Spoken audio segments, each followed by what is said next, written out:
का मेरे YouTube channel पर स्वागत है। अगर आप मेरे YouTube चैनल पर आज पहली बार आए हैं तो चैनल को सब्सक्राइब और ये जो पास वाली घंटी दिखाई दे रही है इसे ज़रूर दबाना, क्योंकि आने वाले वीडियो की नोटिफिकेशन आप सबको सबसे पहले मिलेगी। वीडियो भी सबसे पहले देखेंगे, वीडियो को लाइक और चैनल को सब्सक्राइब और वीडियो को शेयर भी सबसे पहले करेंगे। तो इसलिए इस घंटी को दबाकर जो ऑल नोटिफिकेशन वाला ऑप्शन है उसे ज़रूर ऑन करना, ताकि आपको वहाँ से नोटिफिकेशन मिलेगा। आइए देखते हैं आज की करंट अफेयर।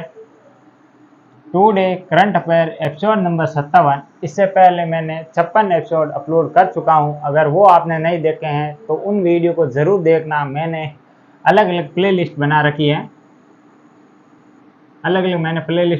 है, प्लेलिस्ट जिसके अंदर हमारी पहली कक्षा थी करंट अफेयर की, वो थी 31 मई की, और 31 मई की पहली क्लास थी। और इसके अलावा मैंने जून की प्लेलिस्ट बना रखी है, और इसके अलावा जुलाई की भी प्लेलिस्ट बना रखी है। अगर आप इस एक वीडियो पर क्लिक करेंगे तो नेक्स्ट वीडियो अपने आप आते जाएंगे और आप देखते जाएंगे। और नोट्स भी बना लेना, दोनों मंथ की करंट अफेयर बहुत इंपॉर्टेंट है, इसलिए मैंने प्लेलिस्ट बना रखी है ताकि आपको इधर उधर ढूंढना नहीं पड़े। क्योंकि मैं जो वीडियो करंट अफेयर की बना रहा हूँ उसमें मैं विश्व, भारत, राजस्थान, इन तीनों का तो करंट अफेयर कवर करता हूँ। इसके साथ स्टैटिक सामान्य ज्ञान भी साथ में जोड़ता हूँ, तो ये वीडियो बहुत इंपॉर्टेंट हो जाती है सभी एग्जाम की दृष्टि से। क्योंकि हाल ही में राजस्थान में जो भर्तियाँ आ रहे हैं वो है राजस्थान पुलिस की वैकेंसी, और इसके अलावा RS जूनियर अकाउंटेंट, इसके अलावा राजस्थान हाईकोर्ट में आ गई हैं, वो स्टेनो की। अगर आपने फॉर्म नहीं भरा तो ये भी भर देना। और इसके अलावा जो सेंट्रल लेवल में जो वैकेंसी चल रही हैं SSC की, उसमें आगे आने वाली है CHSL की। इसके अलावा MTS, इसके अलावा दिल्ली पुलिस की आने वाली है जल्दी, मतलब घोषणा हो रखी है अगले मंथ, मतलब सितंबर के अंदर इसकी मतलब फॉर्म ओपन हो जाएंगे। तो ये जो करंट में वैकेंसी आए हैं, जो कुछ के फॉर्म अप्लाई हो चुके हैं, कुछ के चल रहे हैं और कुछ के आने वाले समय में अप्लाई होने वाले हैं। तो ध्यान रखना, ये वीडियो आप सभी के लिए बहुत इंपॉर्टेंट हो जाती है, क्योंकि ये वैकेंसियाँ आने वाली हैं। इसके अलावा अदर स्टेट में भी, यूपी में भी यूपी कांस्टेबल की आ सकती है। यूपी कांस्टेबल की वो 50,000 प्लस पोस्टें होंगी, और इसके अलावा अन्य भी आ रही हैं। तो ध्यान रखें, वैकेंसियाँ चल रही हैं, सिलेक्शन लेना है तो ये वीडियो अंत तक ज़रूर देखें। एक खासियत है कि वीडियो को पूरा ज़रूर देखें, क्योंकि मैं बीच बीच में जो इंपॉर्टेंट फैक्ट बताता हूँ वो बहुत ज़रूरी है आप सभी के लिए, और आप लिखते जाइए उन फैक्टों को। तो आइए शुरुआत करते हैं। आज का पहला क्वेश्चन देखते हैं। USA और जापान किस अन्य देश के साथ पहली बार स्टैंड अलोन त्रिपक्षीय शिखर सम्मेलन का आयोजन करेगा? ऑप्शन ए है ऑस्ट्रेलिया, ऑप्शन बी है वो है भारत, ऑप्शन सी है दक्षिण कोरिया, ऑप्शन डी है ब्रिटेन। तो इसका जो राइट आंसर होगा वो होगा ऑप्शन नंबर सी, दक्षिण Korea. America, United nation of America, और इसके साथ जापान और दक्षिण कोरिया, ये तीनों देश मिलकर एक स्टैंड एलोन त्रिपक्षीय शिखर सम्मेलन का आयोजन करने जा रहे हैं। क्यों करने जा रहे हैं, इसका क्या कारण है आयोजन करने का, वो भी हम देखने वाले हैं। तो सबसे पहले हम लिख लेते हैं कौन कौन से देश है इसमें। USA, इसके अलावा जापान, और इसके अलावा हो गया मतलब साउथ कोरिया, ये देश है प्रमुख। और आयोजन क्या कर रहे हैं, मतलब स्टैंड एलोन द्विपक्षीय शिखर सम्मेलन, स्टैंड एलोन त्रिपक्षीय शिखर सम्मेलन का आयोजन करने जा रहे हैं। क्यों करने जा रहे हैं, क्योंकि आप सभी को पता होगा, जैसे हम ये वर्ल्ड मैप देखते हैं तो यहाँ पर जो दो देश आते हैं वो, और ये जो ऊपर वाला देश है इसे कहते हैं उत्तरी कोरिया, और इसके अलावा जो ये दक्षिण की ओर देश है इसे कहते हैं दक्षिण कोरिया। ये देश छोटा सा है पर ये बड़े बड़े देशों जैसे अमेरिका हो गया, जापान हो गया, ऑस्ट्रेलिया, इन देशों को धमकी देता है, मिसाइलों का परीक्षण करता है। तो अब इनका क्या उद्देश्य है कि मतलब ये तीनों देश मिलकर, इन तीनों देश के जो प्रमुख हैं, जैसे यूएसए के कौन है, जो बाइडन, जो कि वहाँ के राष्ट्रपति है जो बाइडन, और इसके अलावा जापान के कौन है, तो फूमियो किशिदो, फूमियो किशिदो, फूमियो किशिदो। और इसके अलावा जो मतलब उत्तरी कोरिया के कौन है, तो उत्तरी कोरिया के मतलब जो प्रमुख है उनका नाम है, उत्तरी कोरिया का जो प्रमुख नाम, उसका नाम है यू मूस, ये इसका नाम है यू फूल। तो ये तीनों मिलकर मतलब एक शिखर सम्मेलन का आयोजित कर रहे हैं उत्तर कोरिया को काउंटर करने के लिए। मेन उद्देश्य क्या है इसका, अगर उद्देश्य देखे तो वो है उत्तरी कोरिया को मतलब नॉर्थ कोरिया को काउंटर करना, नॉर्थ कोरिया को काउंटर करना, ये इनका उद्देश्य है। और इसके अलावा मतलब ये पहली बार हो रहा है, कहाँ पर आयोजित कर रहा है, आयोजन स्थल देख लेते हैं इसका, आयोजन स्थल कहाँ पर है, आयोजन स्थल, आयोजन स्थल कहाँ पर है, तो आयोजन स्थल है वो है आयोजन स्थल है, उसका नाम है मैरीलैंड यूएसए, मैरीलैंड, जो कहाँ पर है, यूएसए, यहाँ पर ये आयोजित किया गया। और ये काउंटर करने के लिए मैंने बता दिया। तो ये थे इसके मतलब इस क्वेश्चन से जो भी रिलेटेड जानकारी थी, इससे संबंधित थी, वो मैंने बता दिए। अब जो आगे देखेंगे वो इससे इसी क्वेश्चन से रिलेटेड है, पर इनके अन्य फैक्ट है वो देखने वाले हैं इंपॉर्टेंट, जो कि आप सभी के एग्जाम की दृष्टि से भी इंपॉर्टेंट है, ध्यान रखना वो। तो वो कौन कौन से फैक्ट हैं, जैसे हम देखें तो सबसे पहले देखते हैं G7, 2023 की बैठक कहाँ पर हुई थी, G7 की, तो G7 की 2023 की बैठक हुई थी, वो हुई थी जापान में, जापान के कहाँ पर, तो ये आप सभी को बताना है, जापान के टोक्यो में इसका आयोजन किया गया। फूमियो किशिदा जापान के वर्तमान में प्रधानमंत्री है। और इसके अलावा G7 में कितने देश हैं, तो G7 में कितने हैं, 7 देश हैं, GFJUICA, ये इसके मतलब जो होता है इसकी ये फुल फॉर्म है।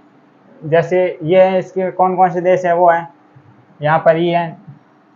तो कौन कौन से देश हैं, जे मतलब होगा जर्मनी, G7 के प्रमुख देश लिखा रहा हूँ, एफ मतलब होगा फ्रांस, एंड जे मतलब होगा जापान,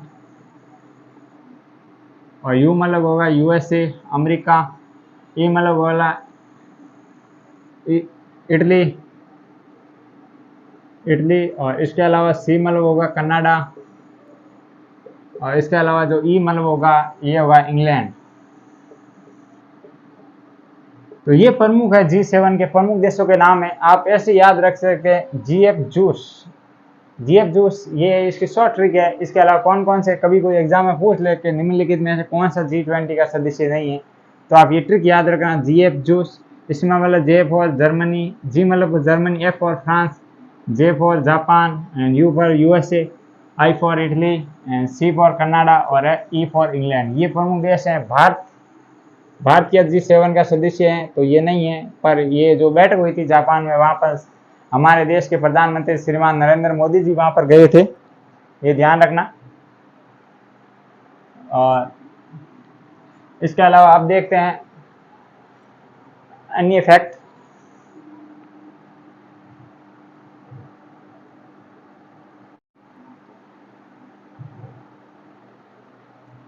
और इसके अलावा जो अन्य में एससीओ 2023 की बैठक कहाँ पर आयोजित की गई है, एससीओ, ये भी इम्पोर्टेंट है। 2023 एससीओ 2023 की बैठक की जा रही है आयोजित, वो किस देश में की जा रही है, तो वो की जा रही है भारत में।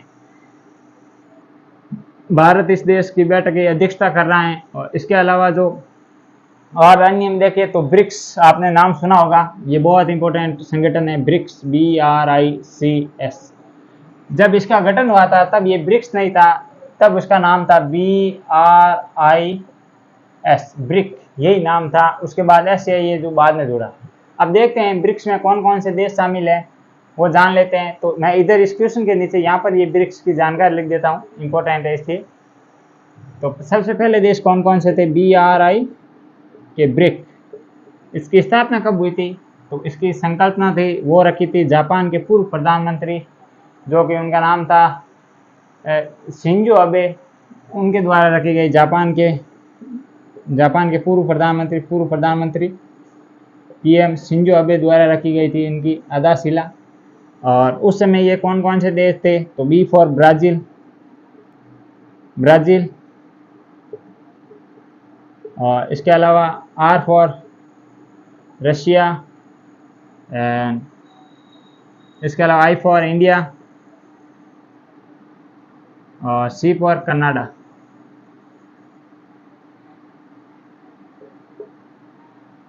ये थे देश प्रमुख। इसके अलावा फिर बाद में C फॉर कनाडा नहीं होगा, C फॉर चाइना होगा, चमगादड़।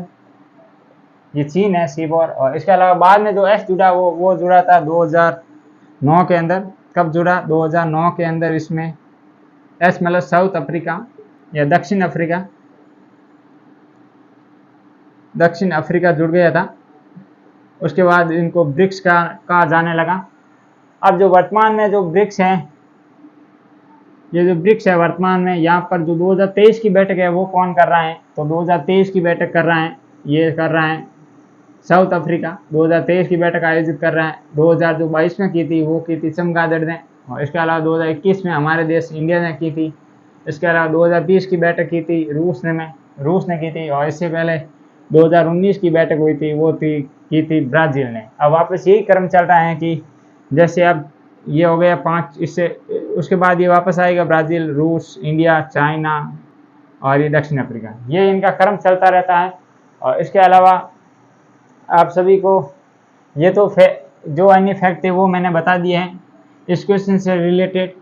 ये भी साथ साथ में ध्यान रखना, क्या पता कहीं से क्वेश्चन आ जाए एग्जाम में, तो ये भी इम्पोर्टेंट है। और इसके अलावा अब बढ़ते हैं आगे और देखते हैं आज का दूसरा क्वेश्चन। हाल ही में एम पावर नीति के तहत किसने तंबाकू नियंत्रण पर रिपोर्ट जारी की है? ऑप्शन ए है WHO, विश्व स्वास्थ्य संगठन।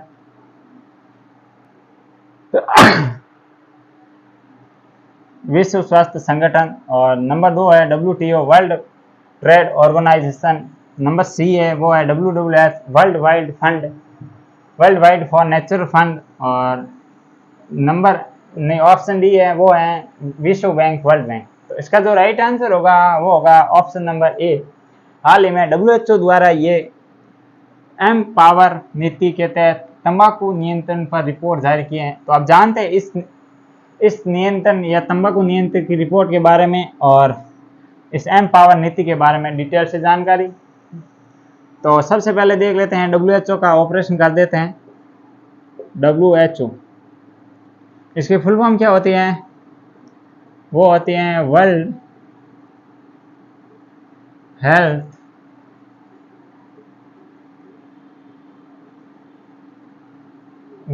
ऑर्गेनाइजेशन। ये ध्यान रखना आप, मतलब हिंदी में कहते हैं विश्व स्वास्थ्य संगठन, विश्व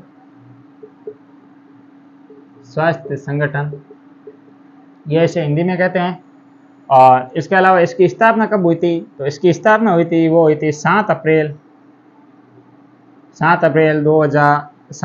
1945 को। 1945 को इसकी स्थापना हुई थी। ये बताओ 45 में हुई थी या 48 में? ये बताओ 45 में या 48, ये बता दो। इसके अलावा 7 अप्रैल को कौन सा दिवस मनाया जाता है? 7 अप्रैल को तो वो मनाया जाता है विश्व स्वास्थ्य दिवस, वर्ल्ड हेल्थ डे। विश्व स्वास्थ्य दिवस ये कब मनाया जाता है? तो ये मनाया जाता है 7 अप्रैल को। और इसके अलावा इसका वर्तमान में मुख्यालय कहाँ पर है, हेडक्वार्टर कहाँ पर है? तो ये है जिनेवा, स्विट्जरलैंड के अंदर, जिनेवा, स्विट्जरलैंड। इसके अलावा वर्तमान में इसके महानिदेशक कौन है? महानिदेशक कह सकते हैं, महानिदेशक ये कौन है? तो ये हैं, उनका क्या नाम है, जो मतलब पोलैंड के हैं और उन्हें हाल ही में नियुक्त किया गया, री इलेक्टेड। आप सभी ये बताएंगे कि WHO के वर्तमान महानिदेशक कौन है? एंटोनियो गुटेरेस है क्या, या कोई और है? ये बता देना हमें। ये तो थी इस WHO के बारे में जानकारी। अब जान रहे हैं एम पावर के बारे में जानकारी। तो ये थी, मैंने ये तो बता दिया आपको, एक बार वापस बता देता हूँ। WHO जिसे वर्ल्ड हेल्थ ऑर्गेनाइजेशन कहते हैं, विश्व स्वास्थ्य संगठन, 7 अप्रैल 1945 को स्थापना हुई थी। सही है, 1945, 48 नहीं है, ध्यान रखना। और इसके अलावा 7 अप्रैल को विश्व स्वास्थ्य दिवस मनाया जाता है और इसका हेडक्वार्टर है जिनेवा, स्विट्जरलैंड में। और महानिदेशक आप सभी को कमेंट बॉक्स में छापना।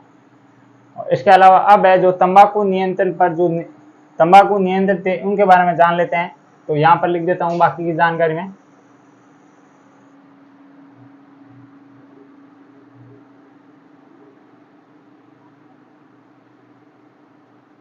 तंबाकू नियंत्रण,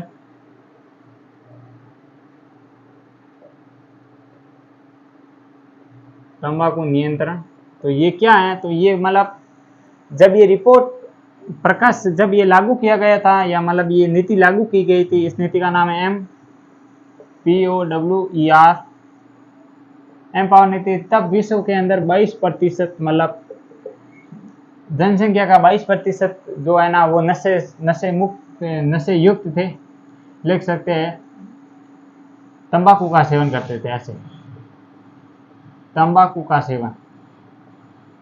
और ये जब नीति लागू हुई और इसकी जो, जब ये नीति लागू हुई और इसका जो परिणाम देखा गया, बाद में ये हो गया कि जो ये 22% था वो आ गया 17% पर। इतने कम हो गए, मतलब इस नीति लागू करने के बाद। तंबाकू नियंत्रण की नीति हुई ना, एम पावर, इसे लागू करने के बाद इतने कम हो गए। और ये जब ये आई है 2021 तक के, इसमें जो आंकड़े शामिल किए गए हैं इस रिपोर्ट में। और इसके अलावा मतलब आपने ये तो इस क्वेश्चन के बारे में। अब जान लेते कुछ अन्य फैक्ट, वो भी इम्पोर्टेंट है। ये इतना ही है इस क्वेश्चन के बारे में, ध्यान रखना। और ये बता दिया मैंने। WTO ये बता देता हूँ एक बार। इसे कहते हैं वर्ल्ड ट्रेड ऑर्गेनाइजेशन, विश्व व्यापार संगठन। और इसकी स्थापना कब हुई थी? तो इसकी स्थापना हुई थी, पहले इसकी स्थापना हुई तब इसका नाम क्या था? तब इसका नाम था GATT, गेट। उसे गेट के नाम से जाना जाता था, GATT, गेट। पर इसका फिर 1 जनवरी 1995 को इसका नाम परिवर्तन कर दिया गया। 1 जनवरी 1995 को इसका नाम परिवर्तन करके क्या कर दिया गया? विश्व व्यापार संगठन। पहले इसका था agreement and trade treaty, agreement arrange treaty trade, ये था इसकी फुल फॉर्म, लगभग सही है। और इसके अलावा फिर इनके वर्तमान महानिदेशक कौन है? तो जो इनके महानिदेशक है उनका नाम है नांगोजी ओंकाजा-इवेला। आप ऐसे याद रखिए, नांगोजी ओंकाजी-इवेला, ये इनकी पहली महिला महानिदेशक है, यही ध्यान रखना। और ये कहाँ की है? ये नाइजीरिया की चाची है, नाइजीरिया की है ये, ध्यान रखना ये भी। और इसका मुख्यालय कहाँ पर है WTO का? तो ये है, ये कहाँ पर है? वियना ऑस्ट्रिया है या कहीं और है? बता देना आप मुझे कमेंट बॉक्स में, कहाँ पर है? वियना ऑस्ट्रिया है या कहीं और पर है? जेनेवा है वहाँ पर। इसके अलावा विश्व बैंक, वर्ल्ड बैंक, इनके वर्तमान में महानिदेशक कौन है? तो वो है, मतलब अध्यक्ष किसे बनाया गया? अजय बंगा को इनका निदेशक बनाया गया है विश्व बैंक का। और इसके अलावा विश्व बैंक का मुख्यालय कहाँ पर है? तो वो है वॉशिंगटन। तीसरा क्वेश्चन, हाल ही में 30,000 कलाकारों की डिजाइन कृतियों को चंद्रमा पर संग्रहित करने के लिए कौन सा मिशन प्रारंभ किया गया है? ऑप्शन ए है lunar codex mission, option B है नोवा कलेक्शन, ऑप्शन सी है पेरेग्रिन कलेक्शन, और ऑप्शन डी है उपयुक्त सभी। तो हाल ही में 30,000 कलाकारों की डिजिटल कृतियों को चंद्रमा पर संग्रहित करने के लिए कौन सा मिशन प्रारंभ किया गया? तो इसका जो राइट आंसर होगा वो होगा ऑप्शन नंबर डी, उपयुक्त सभी। मतलब इसका अर्थ है लूनर कोडेक्स मिशन भी शामिल है इसमें, और इसके अलावा नोवा कलेक्शन मिशन भी शामिल है, और इसके अलावा पेरेग्रिन कलेक्शन ये भी शामिल है। तीनों को मिलाकर ये मतलब 30,000 कलाकारों की कृतियों को चंद्रमा पर अब एकत्रित करने वाले। इसका मेन उद्देश्य क्या होगा वो भी जानेंगे इस क्वेश्चन के अंदर, और डिटेल से जानकारी जानेंगे।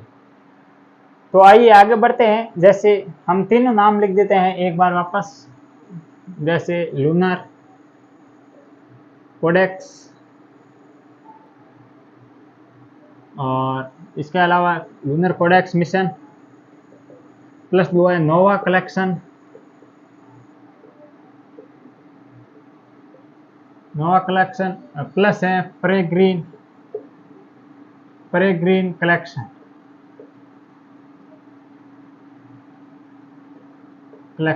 ये तीनों हैं। ये तीनों मतलब किसके द्वारा संचालित किए जा रहे हैं, तो ये किए जा रहे हैं कनाडा का जो एक संग्रहालय है उनके द्वारा इस मिशन को संचालित किया जा रहा है। कनाडा का एक संग्रहालय है, या म्यूजियम कह सकते हैं, कनाडा का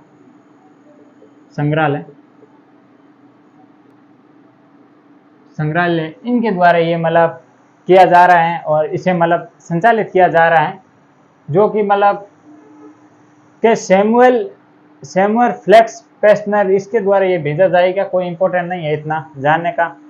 और इसके अलावा इसको भेजने का मुख्य कारण क्या है, तो इनको भेजने का मुख्य कारण यही है कि मतलब चांद पर आने वाली पीढ़ी को चांद पर मतलब ये सब भेज देंगे, तो आने वाली पीढ़ी जब चांद पर जाएगी तो वो देखेंगी कि हमारे पूर्वज पृथ्वी पर क्या क्या मतलब उनके द्वारा किया गया कार्य था, मतलब एक रिकॉर्ड देखेंगी तो पता चलेगा उनके पूर्वजों के बारे में जानकारी मिलेगी। यही है इसका मतलब मेन कारण। चांद भविष्य की पीढ़ी को अवगत करेगा, चांद पर भविष्य की पीढ़ी जो अवगत होगी वो इन्हीं तथ्यों के द्वारा होगी। इस कारण ये मिशन शुरू किया गया, लूनार कोडेक्स मिशन, नोवा कलेक्शन प्लस पेरेग्रिन कलेक्शन, इन तीनों को कनाडा के संग्रहालय द्वारा लॉन्च किया। ये तो था इस क्वेश्चन के बारे में, इतनी डिटेल इतनी जानकारी थी। पर अब जो अन्य जो जानकारी फैक्ट हम बताने वाले हैं वो आप सभी के लिए इंपॉर्टेंट होंगे, तो वो देखेंगे अब हम। ये तो हमने देख लिया, इतनी है, कोई जानकारी नहीं है ज़्यादा, और ये इतना इंपॉर्टेंट नहीं है क्वेश्चन, लोड ना लेने को इतना। इसके अलावा आपने नाम सुना होगा PSLV C25, ये नाम आपने सुना होगा। ये C सीरीज तो आपने ज़रूर सुनी होगी, क्योंकि इसके तो अब टोटल कितने हो गए आपको पता है, आपको 56 C56 में हाल ही में वो मतलब किस देश के थे, सिंगापुर के थे या किसी और देश के थे, मतलब जो ये मैंने क्वेश्चन कराया था यहाँ पर, जो कितने थे सिंगापुर के थे, C56 के तरह भेजे गए थे। तो ये आपने नाम सुना होगा, ये था PSLV C25। तो ये किससे संबंधित था, तो ये संबंधित था मतलब चंद्रयान फर्स्ट से संबंधित था। चंद्रयान प्रथम जो कब भेजा गया था, 2008 को। और इससे भेजने का उद्देश्य क्या था, इसरो द्वारा उद्देश्य, तो इसका उद्देश्य था ये ऑर्बिटर मिशन था, ऑर्बिटर मिशन था ये।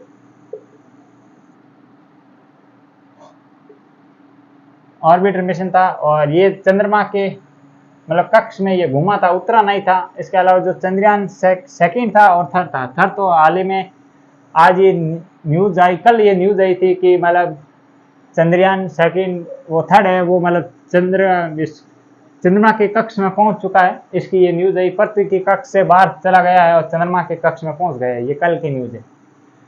तो ये तो था। और इसके अलावा चंद्रयान सेकंड कब लॉन्च किया गया वो भी देख लेते हैं। इधर ये फर्स्ट हो गया, इसका ये उद्देश्य मैंने बता दिया। अब देख लेते हैं second, Chandrayaan second, Chandrayaan third, ये कब किया गया था, 22 जुलाई 2019 को लॉन्च किया गया था चंद्रयान सेकंड। और ये कहाँ से लॉन्च किया जाता है, तो इसके ये किया जाता है सतीश धवन अंतरिक्ष केंद्र, सतीश धवन अंतरिक्ष केंद्र, ये कहाँ पर है सतीश धवन अंतरिक्ष केंद्र, तो ये है श्रीहरिकोटा आंध्र प्रदेश में, श्रीहरिकोटा आंध्र प्रदेश में है, या आंध्र प्रदेश में, श्रीहरिकोटा आंध्र प्रदेश में है। ये सतीश धवन अंतरिक्ष अनुसंधान मतलब प्रक्षेपण केंद्र है। यहाँ से ये मतलब इसरो द्वारा जो भी मिशन का लॉन्चिंग होती है वो यहीं से होती है। और इसके अलावा हाल ही में लॉन्च किया गया था 14 जुलाई 2023 को, वो ऐतिहासिक दिन, और वो टाइम थी 2:35। ये थी मतलब चंद्रयान 3 लॉन्च किया गया था। इसमें चंद्रयान 3 लॉन्च किया गया था। कौन सा था इसमें जो मतलब इसमें जो चंद्रयान 3 में था वो कौन सा था, मतलब इसमें जो है ना किस व्हीकल के द्वारा लॉन्च किया गया था, रॉकेट का नाम क्या था, रॉकेट कौन सा था चंद्रयान 3 के अंदर। तो इसमें जो रॉकेट था वो था LVM-3M4। इसमें जो रॉकेट था वो था LVM-M3, फिर आगे डैश है, उसके बाद है M4। ये मतलब इसकी पूरा नाम है, या इसका पूरा नाम लिख सकते हैं जैसे LVM-3-M4। ये इस रॉकेट के द्वारा लॉन्च किया गया था। और इसमें जो विक्रम और प्रज्ञान 2 थे, जो मतलब इसमें ऑर्बिट था नहीं, रोवर और जो लैंडर था उनका नाम विक्रम और प्रज्ञान। जो चंद्रयान 2 के समय था वो इसी समय रखा था वापस।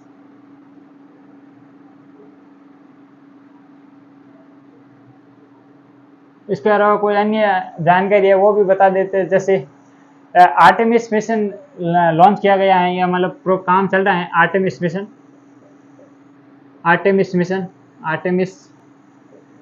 मिशन। ये किसके द्वारा लॉन्च किया गया था, ये किया गया NASA, नासा। आपने नाम सुना होगा, नेशनल एरोनॉटिक्स स्पेस एडमिनिस्ट्रेशन। ये इसकी नासा की फुल फॉर्म है। और ये USA की अंतरिक्ष एजेंसी है, जैसे इंडिया की है इसरो। और इसके अलावा JX है जाक्सा जापान की। चाइना की है, चाइना की क्या है, रूस की पता है मुझे, रोसकोसमोस है रूस की। चाइना की आप बताना कमेंट बॉक्स में। इस मिशन के तहत क्या गया था, चांद को मतलब चांद पर मानव को भेजना। ये क्या था, मनुष्य को चांद पर भेजना इस मिशन का लक्ष्य है। उद्देश्य लिख सकते हैं, उद्देश्य मनुष्य को चांद पर भेजना, ये इसका उद्देश्य है।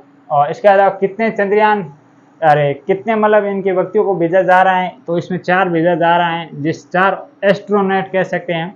इसके अंदर एक थे महिला, उसका नाम है क्रिस्टियाना कोच। और ये हाल ही में एग्जाम में पूछा गया सवाल है, क्रिस्टियाना कोच, इनको मतलब ये महिला शामिल है इस मिशन के अंदर। और इसके अलावा आपने नाम सुना होगा निसार का, NISAR, Nisar, NASA ISRO synthetic adapter radar NASA ISRO synthetic adapter radar, इसकी ये फुल फॉर्म होती है निसार। ये 2 मिशन है, नासा और प्लस इसरो, ये संयुक्त मिशन है दोनों का इसके तहत।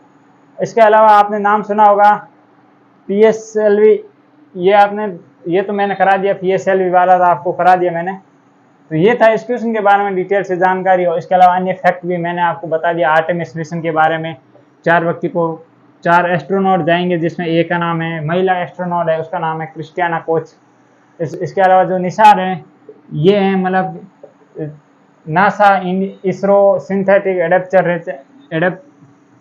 एडेप्टर रेडार, ये इसकी फुल फॉर्म है। और इसके अलावा जो अन्य था वो भी मैंने बता दिया, चंद्रयान 1, 2, 3। और इसके अलावा जो अन्य फैक्ट थे वो भी मैंने बता दिए। तो ये थे इस क्वेश्चन के डिटेल जानकारी। इसके अलावा आप आगे बढ़ते हैं और देखते हैं अगला क्वेश्चन। हाल ही में मॉर्गन स्टैनली ने भारतीय बाजार को कौन सी रेटिंग प्रदान की है? कौन सी रेटिंग प्रदान की है हाल ही में भारतीय राज्य को या भारतीय बाजार को? जैसे इंडियन मार्केट को equal weight rating, option B है अंडरवेट रेटिंग, ऑप्शन सी है ओवरवेट रेटिंग, और ऑप्शन डी है लो वेट रेटिंग। तो अगर कोई इकोनॉमी का क्वेश्चन आ गया तो ऐसे क्वेश्चन पूछ लेते हैं और ऑप्शन ही ऐसे देते हैं जैसे इसमें इक्वल बराबर, इसमें अंडर, जो इससे नीचे, मतलब अंडर इसके अंदर और इसके मतलब ओवर इससे ऊपर, जो इससे लो इससे कम, ऐसे ही कुछ ऑप्शन भी आते हैं। तो इसका राइट आंसर होगा वो होगा option number C, over weight rating. तो आप जान लेते हैं इसके बारे में, जो अन्य फैक्ट है वो भी देखेंगे और इसके बारे में पहले जान लेते हैं मार्गन स्टैनली।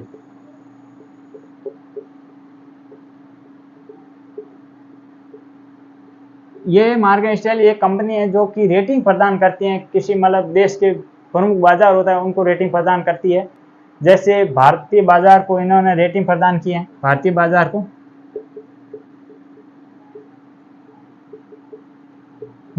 को कौन सी रेटिंग प्रदान की है, तो इसने द्वारा की गई है अंडर वेट रेटिंग, नहीं है ओवर वेट रेटिंग, ओवर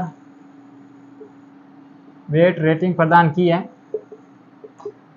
और इसके अलावा जो अन्य में देखें तो मतलब इससे क्या फायदा होगा, भारतीय अर्थव्यवस्था लंबे समय तक मतलब तेजी दर रहेगी। इस ये जो संकेत है ना ओवर वेट का, इसका अर्थ है मतलब भारतीय बाजार है वो लंबे समय तक मतलब तेजी रहेगी बाजार के अंदर। इसका अर्थ है बाजार में लंबे समय तक तेजी रहना,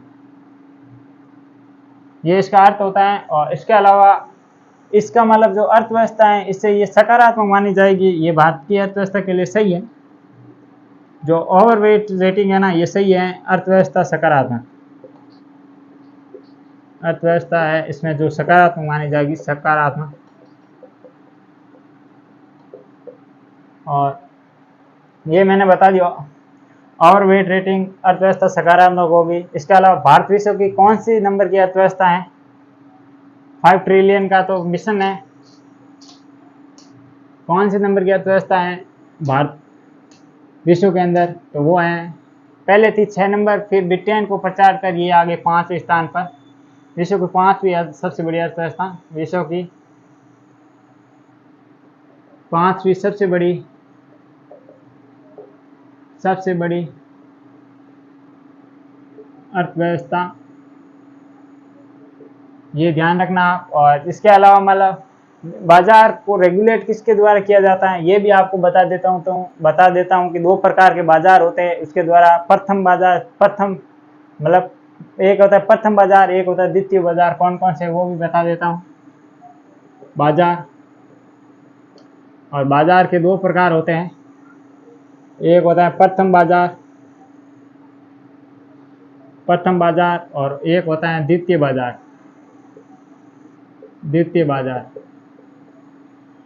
प्रथम बाजार को रेगुलेट कौन करता है, रेगुलेट लिखेंगे, कंट्रोल नहीं लिखेंगे, रेगुलेट, LAT रेगुलेट, ये किया जाता है RBI के द्वारा। और इसके अलावा सेकेंडरी बाजार है, ये किसके द्वारा मतलब रेगुलेट किया जाता है, तो ये किया जाता है SCBI सेबी द्वारा, stock exchange board of India, ये इसकी फुल फॉर्म होती है। इसकी RBI reserve bank of India, ये इनकी फुल फॉर्म होती है। और इसके जो संबंधित होता है स्टॉक मार्केट होता है, इसमें स्टॉक मार्केट, ये द्वितीय बाजार है वो स्टॉक मार्केट से संबंधित है। और इसके अलावा सेबी की स्थापना कब हुई थी, तो ये आप सभी को बताना है कमेंट बॉक्स में, सेबी की स्थापना कब हुई थी। और इसके अलावा पहली महिला महानिदेशक कौन है वो मैं बता देता हूँ, सेबी की माधवी पुरी बुच, ये इसकी प्रथम महिला निदेशक है सेबी की। और इसके अलावा स्थापना कब हुई थी ये आप सभी को बताना है। और RBI राष्ट्रीयकरण कब हुआ, RBI का राष्ट्रीयकरण होता है 1/1/1949। और इसकी स्थापना कब हुई थी, कौन से एक्ट से हुई थी, तो RBI एक्ट 1934। और लागू कब हुआ था, 1 अप्रैल 1935 को RBI की स्थापना हो गई थी। प्रारंभ मुख्यालय कहाँ पर था, तो प्रारंभ इसका मुख्यालय था वो तो कोलकाता के अंदर था इसका प्रारंभ मुख्य। और वर्तमान में कहाँ पर है, मुंबई, जो भारतीय आर्थिक राजधानी है। और मुंबई किस द्वीप पर स्थित है, साल्सेट द्वीप पर स्थित है।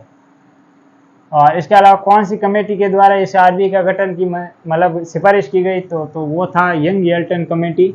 यंग हिल्टन कमेटी, इस कमेटी के द्वारा आरबीआई की गठन की मांग की गई थी और इसे की गई थी, मतलब बताया गया था। इसके अलावा आरबीआई के वर्तमान गवर्नर कौन है वो भी बता देता हूँ। आरबीआई के गवर्नर इधर लिख देता हूँ गवर्नर, तो वो है शक्तिकांत दास 25वें। शक्तिकांत दास। और प्रथम कौन थे, तो प्रथम थे मतलब ओसबोर्न स्मिथ, अंग्रेज गवर्नर थे प्रथम, वो थे ओसबोर्न स्मिथ। और इसके अलावा प्रथम भारतीय कौन थे, उनका नाम है सीडी देशमुख। ये प्रथम भारतीय थे। आप सभी को ये बताना है कि मतलब प्रथम महिला आरबीआई की गवर्नर कौन थी, ये आपको बताना है। प्रथम महिला कौन थी वो उनका नाम बताना है आपको। इसके हाल ही में आपने एक नाम सुना होगा मिशेल बुलाक का, मैंने आपको कई बार बता रखा मिशेल बुलाक। तो ये मिशेल बुलाक का नाम सुना होगा। तो ये थी ऑस्ट्रेलिया की केंद्रीय बैंक की पहली महिला गवर्नर थी। ऑस्ट्रेलिया के केंद्रीय बैंक की पहली महिला गवर्नर, केंद्रीय बैंक की पहली महिला गवर्नर,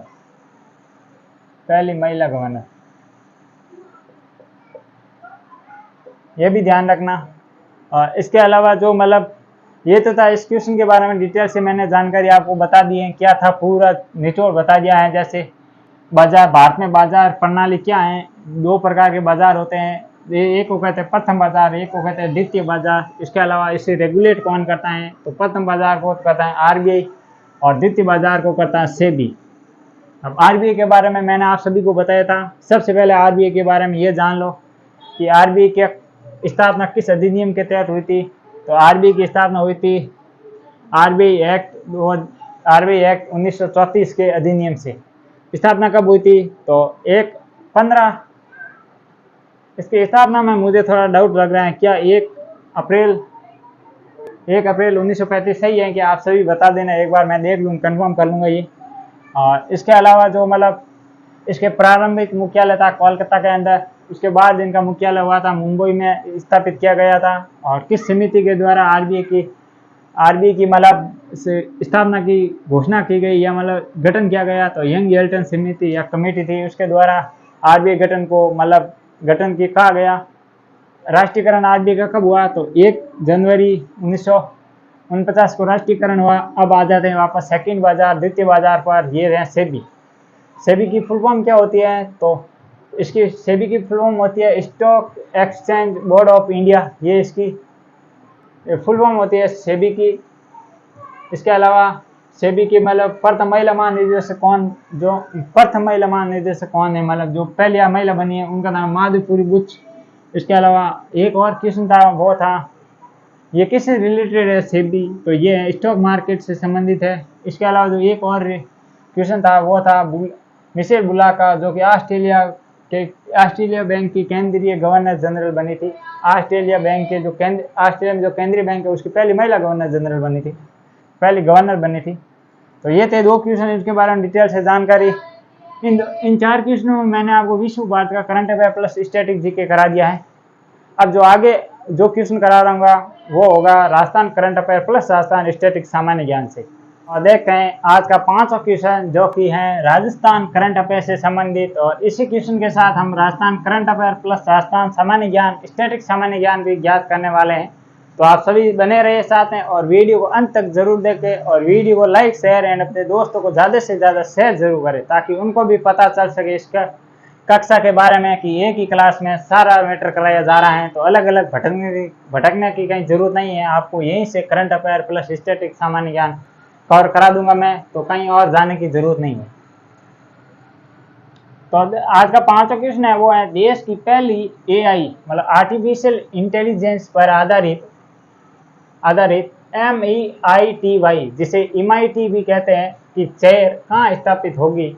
ऑप्शन ए है IIT कोटा, ऑप्शन बी है IIT दिल्ली, ऑप्शन सी है IIT खड़गपुर, और ऑप्शन डी है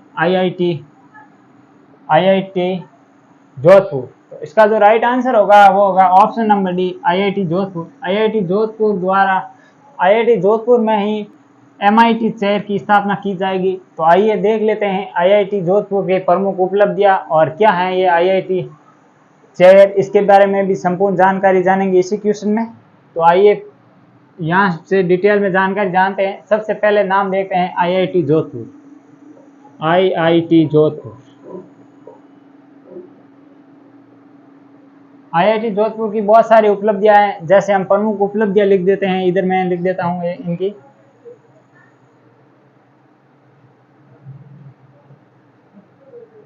प्रमुख उपलब्धियां तो कौन कौन सी है प्रमुख उपलब्धियां? नंबर एक है मतलब गरुड़ जैसा ड्रोन बनाया है। IIT जोधपुर द्वारा गरुड़ जैसा ड्रोन बनाया गया। गरुड़ जैसा ड्रोन बनाया है किसने? IIT जोधपुर ने।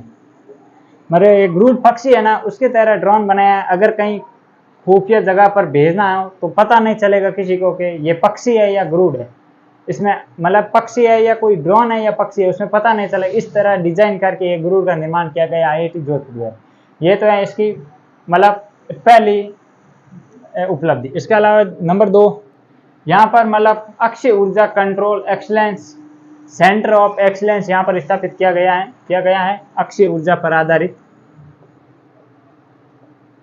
अक्षय ऊर्जा पर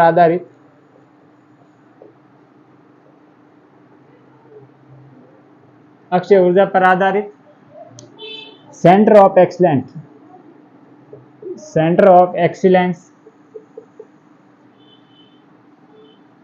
एक्सीलेंस की स्थापना की गई। वो भी कहाँ पर की गई थी? IIT जोधपुर के अंदर।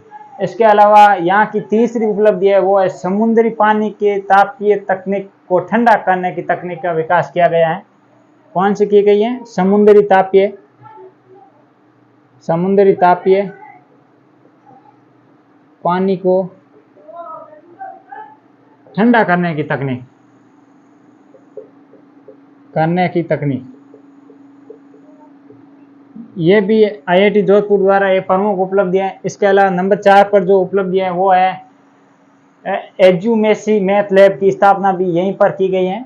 एजुमेसी मैथ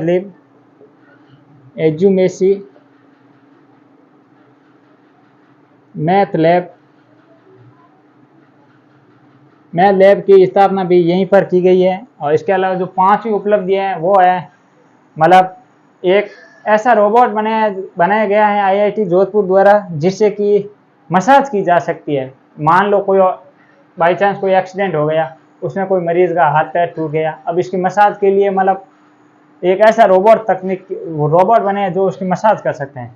तो रोबोट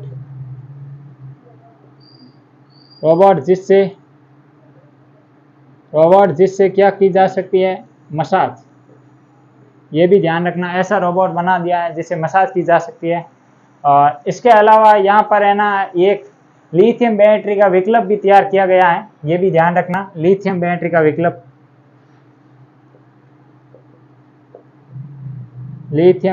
विकल्प तैयार किया गया है।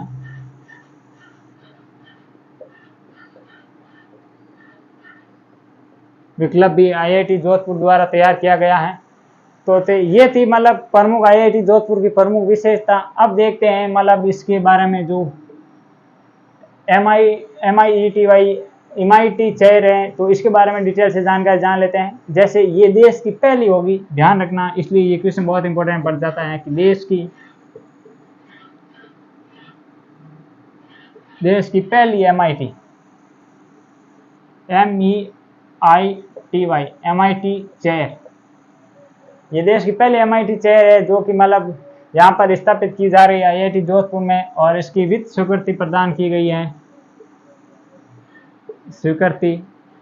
आगे लिख सकते हैं वित्त स्वीकृति है। तो ये कितनी की गई है? तो ये की गई है 5 करोड़ रुपए। 5 करोड़ रुपए यहाँ की वित्त स्वीकृति प्रदान की गई है। और इसके अलावा मतलब अन्य में देखें तो ये एक्सीलेंट ऑफ थिंग्स की स्थापना भी की गई है AI के द्वारा।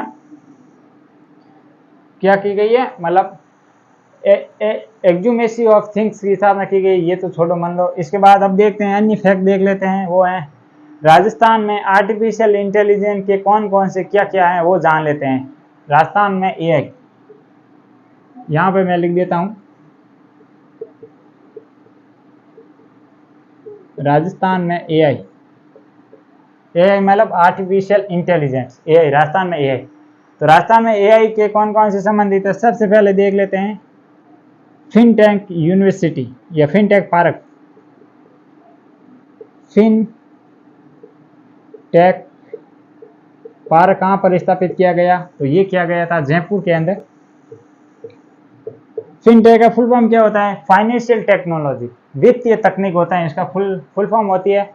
और ये कब पार्क इस कहाँ पर किया गया, तो ये किया गया जयपुर में। इसके अलावा जो सेकंड है वो है फिनटेक यूनिवर्सिटी, कहाँ पर स्थापित की गई है, फिनटेक यूनिवर्सिटी,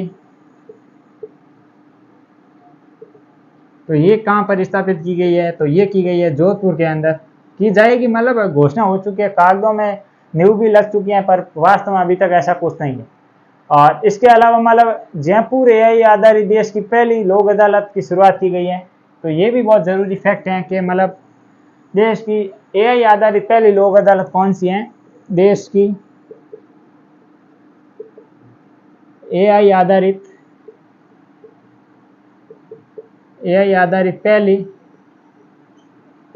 पहली लोक अदालत कौन सी है,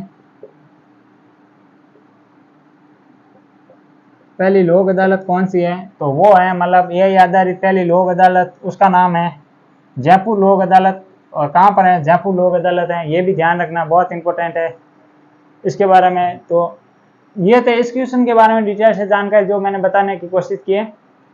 एक बार वापस देख लेते हैं कि मतलब आईआईटी जोधपुर की प्रमुख उपलब्धियां देख लेते हैं। वो है गुरूड जैसा ड्रोन बनाया है, ये पहली। दूसरी, अक्षय ऊर्जा पर आधारित सेंटर ऑफ एक्सलेंस स्थापित किया गया, ये है दूसरी।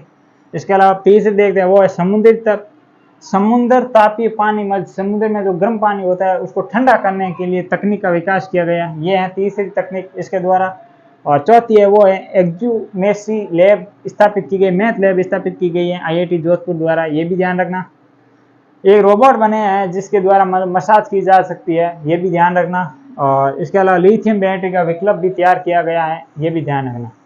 इसके अलावा देश की पहली एमआईटी चेयर कहाँ स्थापित की जाएगी, तो ये मैंने बता दिया आईआईटी जोधपुर के अंदर। वित्त स्वीकृति मिल चुकी है कितनी, 5 करोड़ रुपए की। और इसके अलावा राजस्थान में एआई देखे तो आर्टिफिशियल इंटेलिजेंस पार्क कहाँ पर है, फिनटेक पार्क या एआई पार्क है वो है जयपुर के अंदर। और फिनटेक यूनिवर्सिटी है वो है जोधपुर के अंदर। और देश की पहली एआई आधारित लोक अदालत है वो है जयपुर। तो ये थी इस क्वेश्चन के बारे में डिटेल से जानकारी। का दूसरा question, Rajasthan international centre Jaipur में पर्यटन विभाग द्वारा निर्मित प्रमोशनल फिल्मों की लॉन्चिंग कब की गई। ऑप्शन ए है 6 अगस्त को, ऑप्शन बी है 2 अगस्त को, ऑप्शन सी है 3 अगस्त को, ऑप्शन डी है 4 अगस्त को। मतलब किस तारीख को राजस्थान इंटरनेशनल सेंटर जयपुर में पर्यटन विभाग द्वारा निर्मित प्रमोशनल फिल्मों की लॉन्चिंग की गई, तो वो की गई 4 अगस्त 2023 को। 4 अगस्त 2023 को इसकी लॉन्चिंग की गई है। तो आइए जान लेते हैं अब इस पूरे डिटेल से जानकारी पर्यटन विभाग के बारे में। और इसके अलावा ये फिल्म विभाग है कौन सा है, और ये जो Rajasthan international film centre Jaipur है इसके बारे में डिटेल से जानकारी।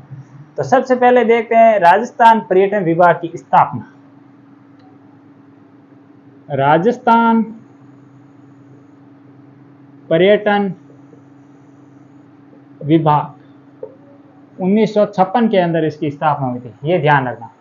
राज्य में पर्यटन विकास हेतु कौन कौन सी नीतियां आई हैं इसके बाद, तो यहाँ पर लिख देते हैं नीतियां जो किससे संबंधित है, पर्यटन विभाग से, या पर्यटन नीतियां। प्रथम नीति कब आई थी, तो प्रथम आई थी सन सितंबर 2001 को, सितंबर 2001 को तो आई थी प्रथम नीति। और इसके अलावा जो नवीनतम नीति है वो कौन सी थी, कब आई थी नवीनतम नीति पर्यटन नीति, तो नवीनतम पर्यटन नीति थी वो आई थी सितंबर 2013 20 को, सितंबर 2020 को नवीनतम पर्यटन नीति आई। ध्यान रखना, पहली और नवीनतम, ये दो नीति ध्यान रखना। और इसके अलावा यहाँ पर एक नई और आई थी, इको टूरिज्म पॉलिसी, जो कि जुलाई में आई थी। और क्या आई थी? Eco tourism, TURIESM, tourism policy. ये एक नवीनतम आई थी, ये आई थी जुलाई 2021 के अंदर, जुलाई 2021 के अंदर आई थी। ये भी ध्यान रखा, इको टूरिज्म पॉलिसी जुलाई 2021 के अंदर। इसके अलावा ग्रामीण पर्यटन विकास नीति, ये कब आई थी? ग्रामीण, यहाँ पर लिख देता हूँ ग्रामीण, या नहीं यहाँ पे नहीं लिख दे, एक साइड में लिख देते प्रमुख नीतियाँ, इधर लिख देते हैं। यहाँ की इको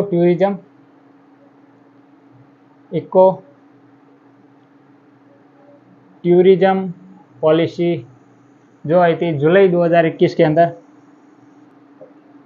जुलाई 2021। और इसके अलावा जो दूसरी थी वो थी ग्रामीण पर्यटन विकास नीति, ग्रामीण पर्यटन विकास नीति। तो ये कब आई थी ग्रामीण विकास पर्यटन नीति? तो ये आई थी, वो आई थी 30 नवंबर सन 2000 को, 30 नवंबर सन 2022 को आई थी। कब आई थी? ये आई थी 30 नवंबर, पूरी लिख देते हैं सही ढंग से, 30 नवंबर सन 2022 को आई थी, ये याद रखना। इसके अलावा राजस्थान फिल्म प्रोत्साहन नीति, ये कब आई थी? राजस्थान फिल्म प्रोत्साहन नीति, ये कब आई थी? तो ये आई थी अप्रैल 2022 के अंदर,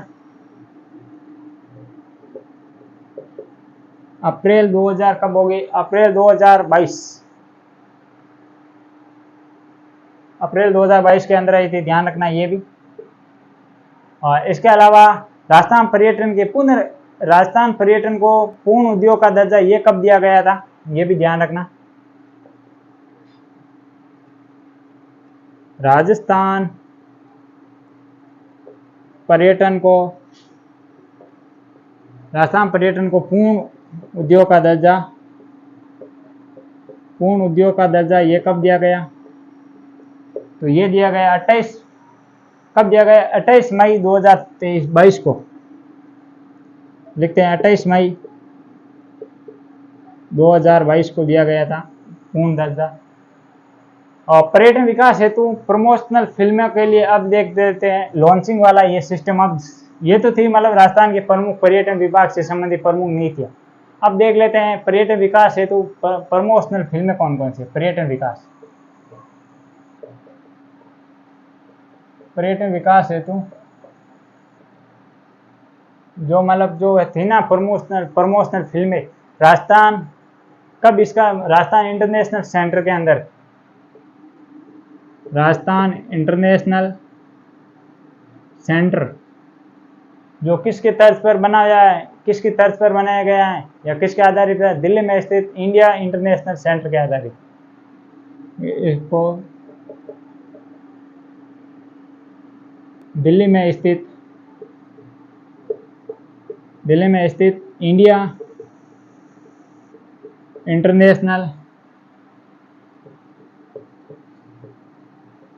इंटरनेशनल सेंटर के आधार पर इसे बनाया गया है, पर आधारित, ये ध्यान रखना। और इसके अलावा इसकी नींव कब रखी गई थी? इसकी नींव रखी गई थी 19 अप्रैल 2012 को इसकी नींव रखी गई। 19 अप्रैल 2012 को इसकी नींव रखी गई। और इसका उद्घाटन कब किया गया था?